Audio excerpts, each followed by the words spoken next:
$2000.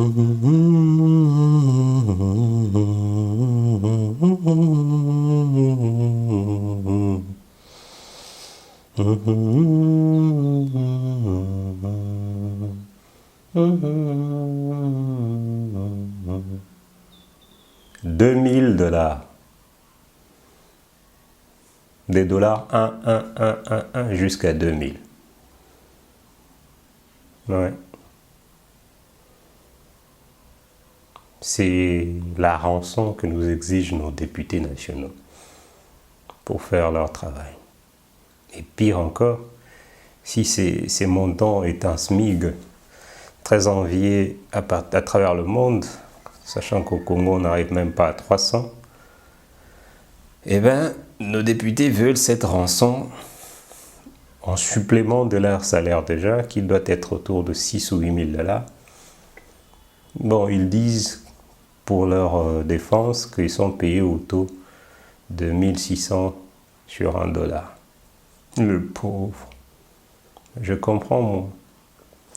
Quand on a des bureaux à entretenir et un train de vie compliqué, c'est difficile à gérer. Et là, nous avons une explication ce matin. Nos vaillants élus nationaux méritent mieux autant que les couches socio-professionnelles. Les couches socio-professionnelles qui méritent tous un supplément de 2000 $. En tout cas, il faut vraiment nous montrer leurs dealers. Ils vendent de la bonne. Ouais, ils ont des bons dealers. Parce que les couches, déjà, on n'en porte plus, on est au Pampers. Mais prétendre que ajouter 2000 $ de plus aux députés équivaut à ajouter de l'argent autant qu'à toutes les couches professionnelles, socio-professionnelles, c'est un peu... c'est moquer de nos populations et nos socio-professionnels. Alors, la polémique a éclaté. Bonsoir et bienvenue sur So Politico. La nation est sur les nerfs parce que les députés veulent 2000 $ de plus sur leur salaire. Évidemment, ça ne peut pas enchanter tout le monde, ni qui que ce soit, parce que nous sommes non seulement en crise endémique financière, mais aussi en une crise sanitaire incroyable qui est la Covid-19 qu'on doit combattre. En dehors de ça, la députation, n'en déplaise à nos amis délimités qui jubilent peut-être depuis la sortie de ces documents, mais les députés sont sur une lancée spécifique qui a été incarnée depuis plusieurs mois l'année dernière, c'est qu'on a augmenté des conseillers du président Félix Tshisekedi et même le personnel de la présidence, il y a des conseillers qui vous sortent avec plus de 20 000 $ le mois. J'assume ce que je dis parce que c'est vrai. Alors, pourquoi on n'en a pas parlé? Parce que ça touchait les bons camps et maintenant ça touche les mauvais camps. Nous avons tous participé à ces désossements tels des vautours, mais il faut qu'on ait un débat profond sur les dépenses publiques. Parce que nous allons profiter de cette situation pour cisailler nos députés, les découper, les manger, parce qu'ils ne sont défendables sur aucun point. Mais quand on va en finir avec les députés, il faudra que quelqu'un nous dise pourquoi il a fait des conseillers du président Félix Tshisekedi, le rang des ministres, ainsi de suite, gonflant encore les budgets de la présidence. C'est la première institution qui a beaucoup consommé l'année dernière. Il y a les voyages du président. Combien ça nous a coûté? Combien ça nous a rapporté? Bon, on ne fait pas une évaluation comptable de l'activité diplomatique comme ça, je l'admets. Mais y avait-il un moyen plus intelligent de dépenser? Oui. Et pourquoi on devrait payer de manière juteuse les conseillers du président, et ainsi de suite? Et pourquoi ne pas payer les députés? Si vous voulez, notre pays et ses dirigeants sont dans une course à la régression. C'est-à-dire, lui, il a fait ceci, moi je dois faire pire que lui. Alors, à partir du moment où les conseillers du président étaient autorisés à dépecer les finances publiques, s'il vous plaît, les députés se sont dit, écoutez, on prend part à la fête. Ils mettent leur smoking et ils y vont. Et nous voilà aujourd'hui. Et maintenant, par profit politique, ça sort sur les réseaux sociaux. Ok, merci, bienvenue, apportez-nous les documents, mais nous allons faire un vrai débat. Donc aujourd'hui, je vais exorciser les députés nationaux, mais la semaine qui va venir, on va devoir exorciser aussi la personne qui avait fait augmenter les conseillers du président. Il n'y a pas que eux, il n'y a pas que les députés dans ces pays. Les finances publiques sont saignées à blanc. Sinon, on n'aurait pas des gens à Makala en train d'être innocents. On a un problème sérieux de gestion dans ces pays. En fait, ça va au-delà. C'est un problème de sorcellerie financière. Vous n'avez pas assez d'argent, vous ne produisez pas assez, mais vous voulez consommer plus que ce que vous produisez. Soyons sérieux. Alors, avant de continuer, je vais vous faire écouter un enregistrement et nous reviendrons après pour le commenter. Merci. Les Congolais ne nous ont pas choisis pour ça.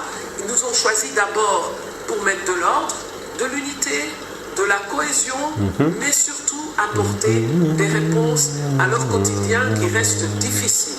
Le Congolais vit avec moins de 450 ou 480 dollars par tête d'habitant par an. Je crois que notre ambition, celle du président de la République, la mienne et le Premier ministre, est de battre cette mauvaise réputation de pauvreté des Congolais. Et donc ça nous demande un haut sens de responsabilité, un haut sens d'humilité pour répondre à ce que moi j'appelle être des urgences sociales. Et donc entre un débat sur la Constitution, les phrases de la Constitution, le beau français de la Constitution, et la difficulté de quelqu'un qui à Lemba a connu des pluies et n'habite plus dans sa maison, ou a connu des pluies et a vu des personnes dans sa famille mourir et ne peut pas l'enterrer depuis 1 mois et demi, je pense que ça me trouble plus, comme présidente de l'Assemblée nationale peut-être, mais avant tout comme citoyenne congolaise et comme maman congolaise. Ça me semble important. Maman congolaise Janine Mabunda. Ces discours datent du mois de février, si je ne me trompe pas, dernier. Opposition entre les camps de l'ancien président Joseph Kabila et celui du président Félix Tshisekedi, le chef de l'État. Et dans cette situation, Madame Mabunda réagit à une sortie du président Félix Tshisekedi à Londres lors de sa tournée en Grande-Bretagne, où il a menacé, entre guillemets, de pouvoir dissoudre l'Assemblée nationale, le Parlement congolais, disons, on va dire l'Assemblée nationale. Et évidemment, la réponse politique allait venir, les sons de jurisme, ou je vais dire les sons juridiques, ou de juridisme, mais nous avons aussi eu un lot de cet enregistrement, de cette partie où Madame Mabunda, très patriotique, très touchée par la situation de la pauvreté en RDC et du vécu du Congolais, a les bons chiffres, 400 quelques dollars par an, ce qui revient à dire 1,2 voire 3 dollars par jour pour un Congolais. Moi, avant de faire un commentaire sur ces discours, et je ne vais pas en faire beaucoup, j'aimerais qu'on nous mette parfois au courant de certaines réalités. Si des gens au sein de la classe politique congolaise souffrent de la bipolarité, il faudra qu'on nous dise, parce que nous devrions identifier laquelle des personnalités de nos dirigeants est en train de faire une telle promesse et laquelle vient agir autrement plus tard. Comme ça, nous ne serions pas déçus et nous ne nous poserons pas des questions légitimes. Nous avons Madame Mabunda qui dit elle est maman congolaise, qui se pose des questions sur la pauvreté des Congolais, qui mérite une réponse sérieuse et urgente. Mais la même maman, parce qu'on a coupé cette vidéo, il y a une partie où elle parle de la crise de Covid-19 qui mérite une réponse sérieuse. La même maman, on ne parle pas, ça c'est une grosse déception, parce que nous ne parlons pas de la classe politique congolaise typique, s'il vous plaît. Quand Joseph Kabila a décidé à désigner un candidat du FCC pour le bureau de l'Assemblée nationale, qui devrait être notre prochain speaker, il a pour une fois, il y a eu très peu de polémiques. Pour une seule raison, pour beaucoup bien évidemment, mais pour une fois, la candidate qui allait être là, ce n'était pas une moindre mesure. C'est une dame qui mérite, c'est une dame très intelligente, c'est une dame extrêmement bien formée et qui s'y connaît. En fait, elle n'a jamais été trempée dans une quelconque histoire avant. C'est quelqu'un qui a toujours, bien évidemment, c'est qu'on sous-entend, servi ce pays à divers niveaux. Alors son avènement allait quand même incarner une rupture, ne serait-ce que sur la façon de penser, s'il vous plaît. Parce que nous ne parlons pas, nous ne voulons pas des Superman à la tête de nos institutions, ni des gens qui viendraient avec des baguettes magiques taper et changer des choses. Non, nous sommes conséquents et réalistes dans nos choix. S'il vous plaît, je vais dire, si vous choisissez l'équipe du Zimbabwe face au Brésil, vous vous sous-entendez quand même qu'à un certain moment, vous n'aurez pas Ronaldinho dans l'équipe du Zimbabwe. Mais dès là, avoir notre joueur de l'équipe du Zimbabwe qui se retourne, qui tire dans son propre but et célèbre. Non mais... Pour ceux qui ne savent pas de quoi nous parlons, il y a une lettre du Premier ministre Sylvestre Ilunkamba, datée du 5 juin, qui fait mention d'une demande de la présidente de l'Assemblée nationale pour une augmentation, s'il vous plaît, de salaire des députés d'au moins 2 000 $ par personne et d'une augmentation de 50% pour l'enveloppe budgétaire qu'on accorde au bureau de l'Assemblée nationale. La lettre du Premier ministre Ilunkamba date du mois de juin.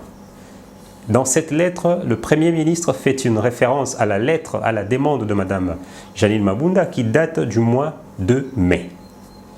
Alors pour faire grosso modo, parmi les urgences que Mme Mabunda nous dit dans son discours d'un français éloquent à faire marcher les morts, en réalité, en plein mois de mai que nous venons de vivre, la présidente de l'Assemblée nationale estime que dans ses prérogatives, dans les priorités qu'il faut prendre en compte en ces moments, c'est une augmentation de 2 000 $ par tête des députés et bien évidemment plus d'argent pour son Assemblée nationale.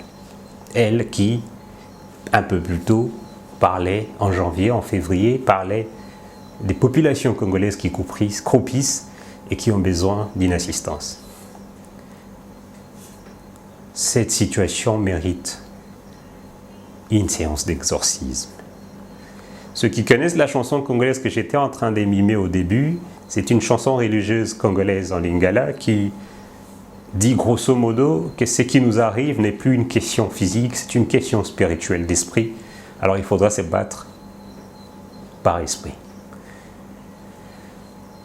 Je suis convaincu que Mme Mabunda n'est pas d'une mauvaise foi. Elle a sûrement un calcul politique derrière cette histoire. Mais sa demande devient criminelle vis-à-vis de la RDC à partir du moment où nous sommes en pleine lutte contre la Covid-19. Notre pays ne pourra pas atteindre ses projections budgétaires fixées à 11 milliards, à 10 milliards quelque chose. Nous allons devoir revoir des moitiés cette projection. Il y a même un collectif budgétaire qui doit s'imposer et devinez qui doit organiser ça. C'est Mme Mabunda via l'Assemblée nationale. Elle est parmi les acteurs clés qui doivent trouver des solutions pour sauver notre économie qui est en train de plonger, qui est en récession. Alors, si vous sortez des termes économiques, je vais vous parler en termes simples, c'est que notre État n'a pas d'argent. Nous n'avons même pas d'argent pour lutter contre la Covid-19 parce que nous tendons la main telle une manche pour pouvoir recevoir et les aides des États-Unis et les aides de l'Union européenne qui, heureusement, nous assistent. Et bien évidemment, ces aides ne sont pas suffisantes parce qu'il en faut plus. Il y a plus de 4000 cas au Congo, on a une progression d'une centaine de cas par jour. En dehors de ça, ce n'est pas seulement une question médicale, c'est une question économique, structurelle et sociale.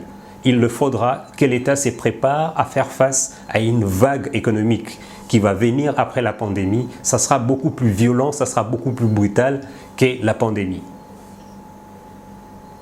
Alors, voir un des acteurs clés de cette responsabilité de trouver des solutions pour faire face à ces enjeux graves qui arrivent, est très préoccupé par l'augmentation des dépenses publiques, c'est de la sorcellerie. Beaucoup vont dire que nous jouons le jeu politique et que la lettre ne surgit pas innocemment et que voilà, c'est au moment où Jean-Marc Aboun tente de se battre assez lamentablement pour se sauver de la noyade dont il est objet, nous voyons une lettre qui décrédibilise Mme Mabounda et l'Assemblée nationale. Bon, on va être conséquent et sincère, oui, c'est très pénible les coups bas politiques. Oui, ce que Jean-Marc Aboun fait, on a vu les palais du peuple scellés, c'est assez grave sur le plan démocratique. Mais nous ne sommes pas là-bas, c'est le contenu de la lettre qui est important à ces niveaux. Vous imaginez un peu ce que ça veut dire? Ça veut dire que les enseignants qui cherchent de l'argent pour le programme du président de la République concernant la gratuité scolaire, comment ils vont prendre ça? Qu'on ajoute $2000, c'est le prix de... quoi? C'est l'argent d'au moins 4-5 enseignants, même d'une dizaine, pardon, une dizaine d'enseignants par mois.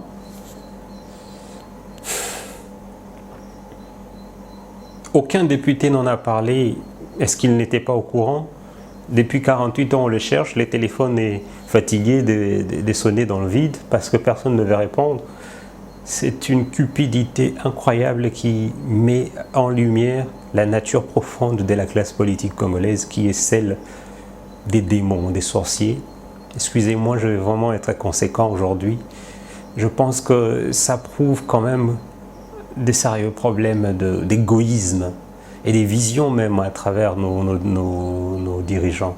Ce n'est pas de l'opportunisme, ce n'est pas de la juxtaposition de fait en se disant « Ok, on va profiter d'une telle situation pour s'acharner sur le genre ». Non, je n'ai jamais fait d'émission sur Mme Mabounda, j'en ai jamais quasiment parlé, je trouve qu'elle a toujours bien fait son boulot. Mais dès là, à demander $2000, je crois qu'elle est vraiment coupable sur le plan politique et sur le plan vis-à-vis du Congo parce qu'elle aurait à un certain moment pu cerner cette réalité en se disant « Ok, le pays n'a pas besoin d'une telle demande en ce moment, nous cherchons de l'argent, ce n'est pas pour aller payer des députés. » Qu'est-ce qu'ils ont fait? Ils n'ont fait que leur travail. Alors, est-ce qu'ils ont pour autant le droit d'être gratifiés? Quoi? Defenestré Kaboun devient un fait d'armes. Non, soyons sérieux quand même. Et le pauvre gars, Ouvira s'est noyé, les gens à l'Est, en fait, voilà. Et avec ça, quand quelqu'un, on va dire exemple comme Moïse Katumbi qui vient faire un don d'ambulance, on commence à envoyer des tweetos qu'on paye pour dire voilà, c'est des 207 et c'est des ambulances pourries. Mais soyons sérieux quand même. Pendant ces temps, vous prenez $2000 par mois fois 500, ça fait $1 million. Ça, je ne prends pas l'argent que Mme Mabounda a demandé pour sa chambre basse. $1 million. Qu'est-ce qu'on ferait avec $1 million comme fonds public? Les budgets de lutte contre la Covid-19, c'est exactement à $1,3 million par mois. Ça veut dire que les 500 députés nous demandent de leur donner de l'argent qu'on devrait utiliser pour sauver toute la nation face à la Covid-19. Je clôt ce chapitre-là. Je demande à chacun de réfléchir la prochaine fois que nous allons voter et de ne pas oublier les noms. S'il vous plaît, retenez les noms de chacun qui pose les actes aujourd'hui. Parce que le prochain sujet vient évidemment sur notre capacité à porter des sanctions vis-à-vis des actions politiques aussi belliqueuses et caractérisées qui nuisent à l'avenir de notre nation. Parlons des actions caractéristiques belliqueuses. En 2003, Joseph Kabila, 2 ans après être arrivé au pouvoir, va réussir quelque chose de très intéressant, de très important pour l'avenir de notre pays, pour l'histoire de notre pays. Il va obtenir la fin des rébellions. Grâce à ses frères Jean-Pierre Bemba, Azarias Roubaix-Roy et les autres, ils vont se réunir afin de bouffer ensemble, mais bien évidemment de mettre fin à la guerre. Nous avons choisi la démocratie comme modèle, à apprendre bien sûr, parce que nous ne savions pas réellement, et jusqu'aujourd'hui, beaucoup d'entre nous ne savent pas vraiment c'est que c'est la démocratie. Nous avons vu ça avec l'arrivée de l'UDPS au pouvoir. Nous n'imaginons pas un parti qui a défendu la démocratie pendant autant d'années puisse se retrouver aujourd'hui en train de poser certains actes qui poussent à se remettre en question. Dans cette démocratie, il y a un socle. Au-delà de tout, c'est le processus de choix des dirigeants. Ça s'appelle élection. Et au cœur des élections, il y a une institution capable de nous garantir à tous que nos choix, que nos voix, que tous les candidats puissent être représentés de manière démocratique et surtout transparente et libre.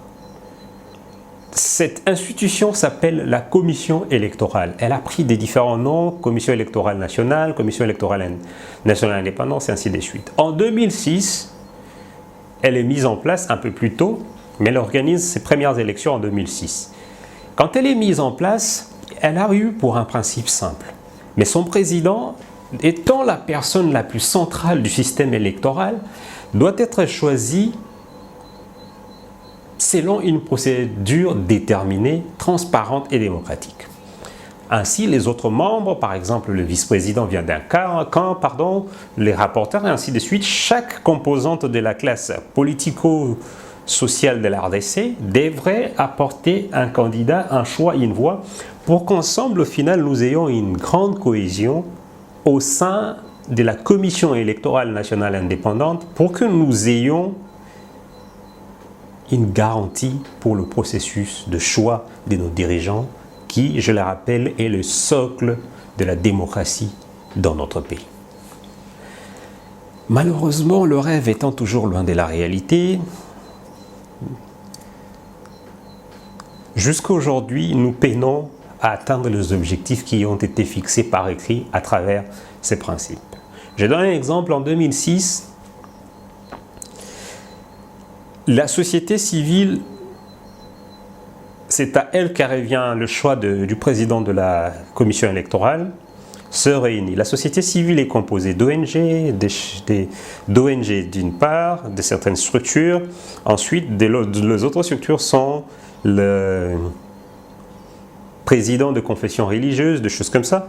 Ensemble, quand ils font un choix, ils arrivent à établir une clarté au sein pour un candidat. L'abbé Apollinaire Malou Malou, paix à son âme, fut le premier président de la commission électorale. Il a fait un travail remarquable en 2006, nous devons l'admettre, parce que d'autant plus que nous apprenions à savoir c'est quoi un vote, c'est quoi les élections. Cet abbé a donné le meilleur de soi, même s'il y a des contestations, il y en a eu, et bien évidemment il y a eu des manquements, mais l'histoire a prouvé que peut-être que c'est lui le seul qui a bien fait les choses. Après 2006, la donne politique a changé au Congo. Le président Joseph Kabila s'est installé durablement au pouvoir. Et c'est alors que la CENI devient une institution au cœur de bataille politique, où un pouvoir en place fait tout pour la contrôler, parce que c'est elle qui déclare les futurs gagnants, c'est d'elle que découlent les résultats électoraux. Quand l'abbé Apollinaire Malou Malou termine son travail en 2006, on le défenestre, mais on met en place un mécanisme très bien huilé de succession à la tête de la CENI. Alors, il y a la messe catholique et les autres, mais entre-temps, au jeu de connaissances, des accointances politiques, on arrive à se dire non, on va prendre seulement quelqu'un qui était au sein de la CENI pour le succéder au président. À l'époque où ils choisiront Ngoïmo Lunda Daniel. Le nom vous a fait sursauter. Je ne dirai plus rien. Ngoïmo Lunda organise Capharnaüm électoral en 2011. Les élections de 2011 étaient tellement chaotiques au point que Etienne Tshisekedi, candidat, quand il est interviewé sur une chaîne française, on lui demande s'il a eu combien de voix. Il dit « J'ai eu 76% de voix, 76 au Congo, et M. Joseph Kabila a eu 26%, ce qui fait 102%. »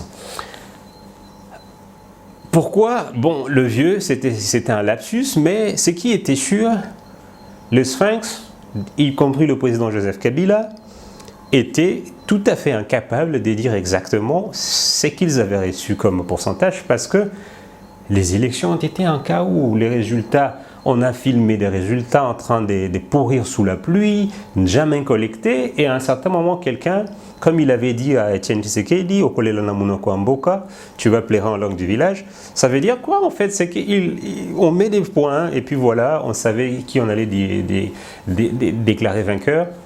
À ces niveaux, le vice-président de la CNI de 2011, M. Jacques Njoli, c'est de quoi je parle. La nuit où il a fallu publier les résultats définitifs de la présidentielle, il sait ce qu'il avait fait et je le salue pour ça.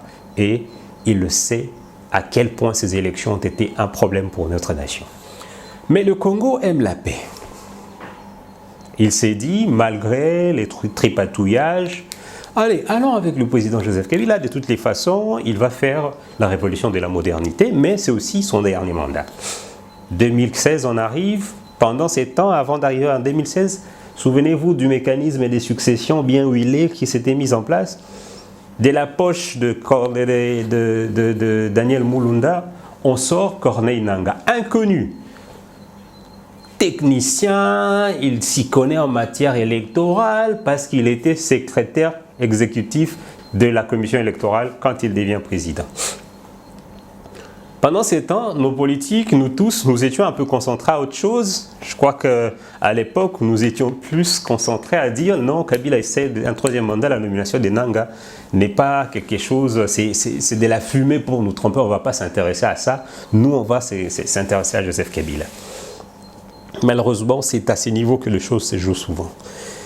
Corneille Nangaa, pour ne pas faire des imputations dommageables ici, il est sanctionné par les États-Unis en février 2019 pour corruption, enrichissement illicite et sape au processus démocratique. Je ne sais pas si cette incrimination veut dire quoi. Il ne sera jamais poursuivi en RDC jusqu'à aujourd'hui. Il est sanctionné aux côtés d'un certain Norbert Bassengezi et d'un autre cadre de la CNI, mais aux côtés de deux autres personnes, et vous allez comprendre pourquoi. Le président de l'Assemblée nationale à l'époque, Oba Minaku, et le président de la Cour constitutionnelle, Benoît Luamba. Alors, pourquoi on sanctionne Minaku, Corneille Nangaa et les autres? Les prochaines minutes, c'est des déclarations faites sur base d'un rêve. C'est totalement hypothétique, c'est totalement dénué de toute source logique, donc ne les considérez pas. En fait, pendant 2018, des enregistrements audio vont circuler sur Internet où on entend Oba Minaku en train de se féliciter en se disant « Grâce aux machines à voter, nous aurons la vie facile, nous pourrions gagner les élections ».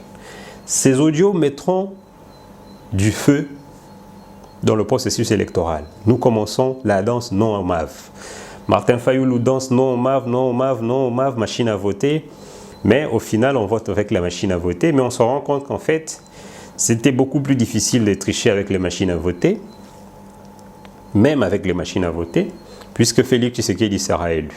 Alors, quel a été l'enjeu réel de la machine à voter? La machine à voter était une escroquerie vis-à-vis même de Joseph Kabila. Je l'assume, je vous le dis. En fait, la question de la machine à voter a été purement économique. C'était un business que les gens ont institué autour de Kabila, faisant rêver les cadres de la majorité de la coalition à l'époque pour dire qu'avec ces machines, ils vont gagner les élections. Ils ne gagneront jamais les élections grâce à ces machines. En tout cas, même les résultats chaotiques à l'Assemblée nationale, aux législatives, ne sont jamais issus grâce à ces machines-là. Je vais vous expliquer. Selon The Financial Times, un quotidien britannique sérieux, réputé, les machines à voter coûtent $400 l'unité en Corée. Or, d'après les factures présentées par la CENI que Financial Times cite, que nous n'avions pas vues certes, l'État a payé ces machines à 1500 $ l'unité. On a acheté plus de 100 000 machines, calculez vous-même les intérêts économiques. Et donc, à un certain moment, quelqu'un venant avec son opération a pu, au sein de la majorité, pour vendre l'idée et dire au grand cadre, non, regardez, si on achète cette machine, nous allons gagner. Vous comprenez bien que cette personne est forte. Et les États-Unis n'hésiteront pas à sanctionner ces personnes-là. Je n'ai rien dit. Comprenez entre les lignes, avançons. Nous avons attesté, d'une part, que la commission électorale était une véritable foire des commerçants. En dehors des aspects commerciaux, les votes du 28 et du 30 décembre 2018, vous l'avez en mémoire, inutile de vous rappeler ce que ça a été. Les gens ont cherché leurs noms à les mettre, on a croupi sous la pluie, des bureaux fantômes, ainsi de suite. C'était un fiasco que l'on ne pourrait pas oublier d'une vie. Et vous le savez. Les véritables acteurs de ces fiascos, qui a réalisé ces grandes élections superbes et pour lesquelles on pourrait vraiment lui tirer notre chapeau, c'est bien évidemment Corneille Nangaa. Mais pas seulement Corneille Nangaa. Il y a eu à l'époque un secrétaire exécutif de la CENI en 2018, que je ne citerai pas le nom, retenez bien ça, parce que nous allons revenir sur ces postes-là très clés. Rappelez-vous, Ngoï Mulunda, Corneille Nangaa ont toujours été secrétaires exécutifs et puis tu deviens président. On va arriver. Alors, les élections de 2018, nous le savons, et paix aux âmes de nos braves combattants, Linkolula, Rossi Mukendi, Thérèse Kapangala et tous ceux dont on a oublié les noms, et je vais même aller au-delà, tous nos policiers qui ont été tués malheureusement à l'issue des échauffourées ont payé le prix d'une mauvaise organisation des élections. S'il vous plaît. Mais là où les élections seront encore pires, et là je vais vous surprendre, je ne vais pas chez l'opposition, c'est au niveau des législatives. Et je ne vais même pas interroger nos amis de l'opposition, c'est au cœur du pouvoir que les choses se sont passées. Je parle du FCC. Les gens qui étaient censés gagner grâce aux machines, comme le disait notre ancien président de l'Assemblée nationale, ils en ont bavé aux législatives.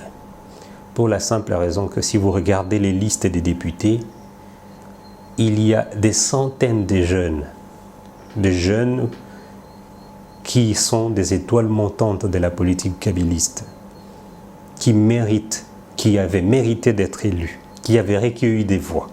Un peu partout où ils sont passés. Je parle de Lubumbashi, je parle de la Mongala, je parle d'un peu partout. Ces jeunes n'ont jamais été votés. Ils n'ont jamais vu leur nom et les résultats qu'on leur a donnés au final n'ont jamais reflété la réalité. Vous vous rappelez, en 2011, on a eu les députés nommés. C'était des accusations. La même méthode s'est pérennisée, avec la même CENI, certes, parce qu'on a seulement changé l'assemblée plénière, c'est-à-dire le président et le vice-président et quelques, mais tous les systèmes de la CENI est resté en place. 2018, c'est la même chose. Je vais vous surprendre. Et le clou du spectacle, c'est là, c'est quand le président Joseph Kabila apprend qu'à l'issue des arrêts de la Cour constitutionnelle, un certain député, Raphaël Kibuka, est invalidé au profit d'un autre. Et là, je vous cite une source impossible à contredire. L'ancien président en était choqué. Même lui, il ne comprenait plus ce qui se passait autour des listes des élus. Alors que tout le monde a dit que c'est sa famille politique qui boutique. Vous voyez là où il y a le mal. En fait, la commission électorale s'est retrouvée être l'acteur, à travers ce membre, d'un certain Tchernobyl. C'est vraiment Tchernobyl, politique électorale, où ceux qui ont été élus, et ils sont sincères, et c'est pour ça que je vais m'adresser à tout le monde, ils seront sincères au point de vous dire aujourd'hui qu'est-ce qu'ils ont bavé pour être élus. il ne suffisait pas d'être voté pour avoir un siège à l'Assemblée nationale, il fallait en plus en baver. Il fallait ne pas dormir, même si vous aviez votre nom dans la liste, en première liste qui était sortie. Et pire encore, ceux qui ont été invalidés, puis validés par la Cour constitutionnelle, n'ont pas dormi parce qu'ils attendaient des recours sur des arrêts de la Cour qui sont inattaquables. Et puis, cerise sur les gâteaux, sérénade, tel Molière assis sur son clavier, il tape. Nous sommes dans confutatis maledictis, brûle en enfer. Eh bien, le clou du spectacle arrive quand la Cour constitutionnelle rend des verdicts, mais face à la contestation, invité par le président Félix Tshisekedi, le juge Benalouamba va s'entretenir avec le chef de l'État, revient, regroupe sa cour, fait publier des erreurs matérielles. Mais là, vous allez bien vous rire, les erreurs matérielles, à moins que je ne suis pas juriste et je suis aussi nul en termes juridiques, mais je sais que quand il y a des erreurs matérielles, ces dernières ne peuvent pas modifier la nature initiale d'un jugement sur lequel elles sont basées. Mais nous, chez nous, les erreurs matérielles, c'est-à-dire Daniel Safwa était invalidé en recours, quand on modifie l'erreur matérielle, Daniel Safwa est réélu. Il n'y a que ça. Les dernières élections, même si à la présidence, nous avons eu les résultats qui ont fini par contenter tout le monde, quoique dénoncé, évidemment, chacun de vous, où que vous soyez, vous êtes sûr d'une réalité que le président de la République que nous avons a été contesté d'une partie et je ne vais pas entrer dans cette polémique, mais j'avance. Les résultats des législatives ont été encore plus chaotiques. Alors, qu'est-ce qui arrive? Pourquoi j'en parle? Après tout ça, les druides du chaos, vous savez, Obélix, les druides, les vieux avec la barbe, oui, c'est eux, ils sont entrés dans leur laboratoire avec des ingrédients, ils mettent et ils disent, ok, cette fois-ci, on va corriger l'erreur. La première erreur, c'est de trouver une solution à ce que les dauphins ne se noient plus sur la plage. La deuxième erreur à corriger, c'est qu'au-delà de la majorité absolue concoctée à l'issue des élections passées, ça s'entend la sentence arrivée. C'est là que je vous avais dit, retenez bien le nom des gens qui posent les actes.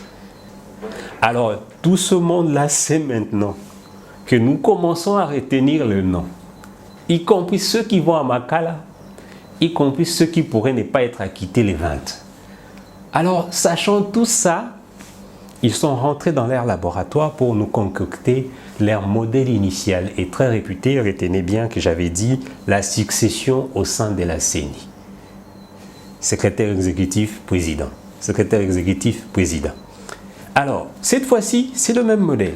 Quelqu'un qu'on ne connaît pas. On va se dire, pourquoi se méfier de lui? Parce que c'est un expert de la maison. Sauf que le gars a un dortoir en son nom à Kingakati. Ronsard Malonda, l'actuel secrétaire exécutif de la CENI, c'est-à-dire de l'équipe qui a été à la base du chaos électoral de 2018, est proposé par une frange des églises pour succéder à Corneille Nangaa. C'est le droit de tout le monde, vous allez me dire, oui. Sauf que les églises ne sont pas les seules à décider du successeur du président de la CENI. Il faudrait y associer la société civile. Mais comme souvent, druides, à moins que vous soyez Obélix qui soit tombé dans la marmite, vous ne bouffez rien, on va donner la potion aux plus méritants. Les druides ont boutiqué. Exactement, nous sommes le 14 aujourd'hui, donc dans 16 jours, il sera le 30 juin, 60 anniversaire de la RDC, 60 ans d'anniversaire plutôt de l'indépendance. Et ça serait un euphémisme si je vous dis que 60 ans après, nous sommes toujours en train de débattre sur la transparence d'un choix démocratique. les processus démocratiques est le socle d'une société des droits et des libertés que nous avons choisi tous. Mais vous conviendrez avec moi que avoir un processus démocratique, avoir une élection totalement transparente, ne se suffit pas pour la vie d'une nation. Il faudra encore avoir les moyens de ses ambitions, il faudra encore régler beaucoup de problèmes. Nous n'avons pas de route, nous n'avons pas des structures financières et sanitaires solides, des institutions solides. Donc, 60 ans après, Lumumba est mort, des gens ont payé de leur sang pour ces pays. Nous sommes encore en train de débattre, même pas de débattre, nous sommes encore en train de stopper certaines personnes qui veulent tripatouiller les prochains résultats des élections. Sérieux, est-ce qu'on ne peut pas passer à autre chose? Je veux dire, est-ce qu'à un certain moment, on ne peut pas se convenir de jouer tous dans les règles? Les combines politiques existent, mais c'est quoi la combine politique? C'est quoi la malice politique? C'est quoi être un grand politicien aujourd'hui, un grand stratège? Est-ce que vous voulez nous faire croire, au sein de la coalition FCC, que Joseph Kabila ne peut pas gagner une élection sans que vous alliez choisir un président de la CENI qui lui soit favorable? Soyons quand même sérieux. Je vous ai démontré comment l'ancienne équipe de la CENI a roulé même l'ancien président. C'est-à-dire, de par son activisme autour de la machine à voter, elle a pu contribuer à un envenimement des situations contre Joseph Kabila pendant longtemps, parce que les gens ont dit que Joseph Kabila allait truquer les élections par les machines à voter. On a vu Martin Fayulu l'en faire dans tous les sens, mais il a fini par se dédire. Parce qu'on a vu qu'à la fin, on a voté avec les machines, Félix Tshisekedi a été choisi, ainsi de suite, mais le problème, c'est la transparence des résultats. Qu'on vote avec des machines, même avec des pieds, même avec des haches, le problème restera le même si les présidents, les bureaux de la CENI ne restent pas indépendants. Nous n'arriverons à rien si les gens qui dirigent la CENI sont des gens téléguidés par des acteurs politiques. Parce que même si vous arrivez à vous dire « Ok, vous gagnez face à l'opposition », mais entre vous, vous allez faire comment ? Vous avez vu comment vous avez failli vous manger pour la députation nationale. Maintenant, finalement, vous allez toujours favoriser la même situation au sein de la CENI et au final, vous sacrifiez des nombreux jeunes, de nombreux politiques de qualité qui peuvent même surgir de votre propre plateforme. En biaisant les processus sur l'ensemble, en se disant qu'on aurait un tel résultat à la fin, vous pourriez peut-être gagner des postes, vous pourriez peut-être gagner votre siège au Sénat ou à la députation nationale. Mais vous allez encore venir réclamer 2000 $ de salaire de plus. Vous vous retrouverez dans la situation d'aujourd'hui en train de fouiller Twitter, éteindre vos téléphones parce que vous êtes incapable de justifier une demande d'augmentation. Pourquoi? Parce que notre pays, s'il était dans de bonnes conditions, nous n'aurons pas à monter sur vous pour dénoncer ça. Non. Est-ce que quelqu'un, à un certain moment, là où vous êtes, peut se rendre compte que vos activismes, votre activité nous rend tous, à nous tous alors, mauvais service, même à vous-même? Contrairement à tout ce qui s'est dit, Joseph Kabila n'est pas les grands gagnants des manigances qui peuvent découler de son camp. Non. Au bout des 18 ans, il est insulté comme pas possible, on va le dire, je vais vraiment vous dire la vérité aujourd'hui. Il est insulté comme pas possible, alors que dans la sous-région, quasiment tous les partis au pouvoir ont pu obtenir un mandat supplémentaire pour leur président, pour leur leader. Avec tous les moyens que Joseph Kabila avait mis en jeu pour sa coalition, elle a été incapable de lui donner un troisième mandat, ne serait-ce qu'un mandat des dauphins comme Nkurunziza l'a fait, paix à son âme. Alors vous voulez continuer à prétendre que vous allez continuer avec la même technique? Non, quand même, vous ne pouvez pas perdre et continuer à faire la même chose en croyant que vous allez gagner. Vous faites reculer cette nation.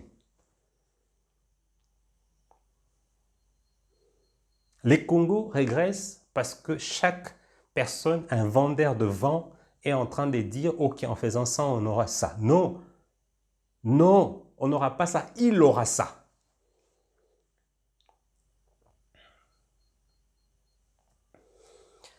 La question de la CENI est capitale pour notre pays.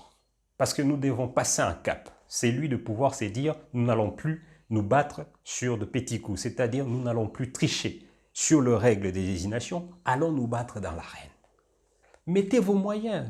Arrivez à convaincre le peuple. C'est là qu'on sentira que vous êtes le meilleur. Pourquoi vous ne voulez pas vous battre à la régulière? Sérieux.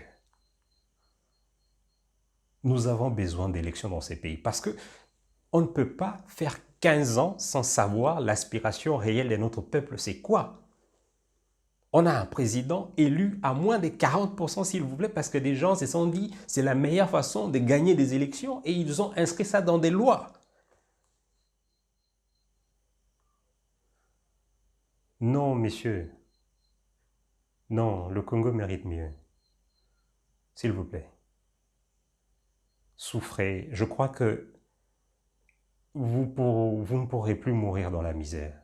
Vous avez fait suffisamment d'argent. Souffrez cette fois-ci de laisser à ce pays le droit d'avoir des élections libres et équitables, transparentes, véritablement. Si vous n'avez pas fait des stratégies politiques, si vous n'en savez rien, les Sciences Po sont encore ouvertes. Vous pourriez apprendre. Faites appel à des génies, je ne sais pas quoi. Mais laissez-nous au moins, après 60 ans, la possibilité que nous voyons que les aspirations du peuple congolais soient reflétées dans un vote public, dans un vote populaire, dans un vote électoral.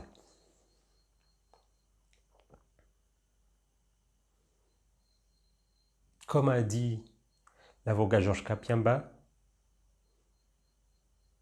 ceci ne passera pas. Nous ne demandons pas un Superman à la tête de la CENI parce qu'on n'en aura pas.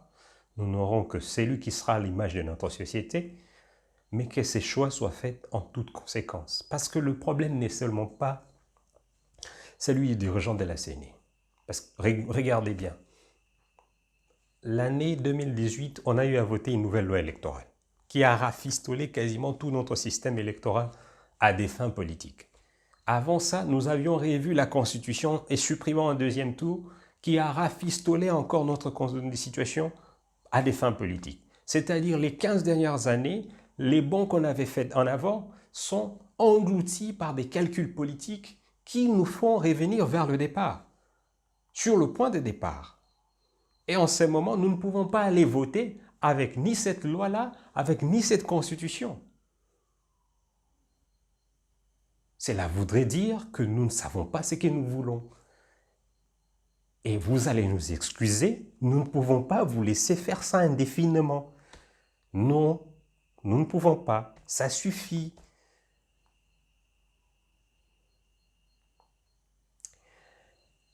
Chers compatriotes, mobilisez-vous, cette émission est assez spécifique. Nous n'avons pas d'intervenants, je voulais vous passer ce message. Mobilisez-vous, suivez ce processus électoral qui a commencé. La désignation de membres de la CENI est l'élément clé pour les futures échéances. Si vous laissez faire dans l'ignorance, dans le calme, en espérant peut-être que la situation aujourd'hui va jouer pour vous, quels qu'en soient les partis où vous vous retrouvez, quel qu'en soit celui qui vous soutenez, le fait de choisir des dirigeants spécifiques à la CENI ne vous sera jamais profitable. Au contraire, vous donnez à ces gens un pouvoir impossible à mesurer sur le processus. Et vous vous retrouverez en train de vous battre, de vous marcher dessus sur les députations ou la présidentielle, alors que si vous avez laissé les choses se faire, peut-être que vous auriez eu plus de chance. Prenez cette situation à cœur et battons-nous pour que notre processus électoral qui arrive de 2023 soit le plus démocratique possible que celui qui vient de passer.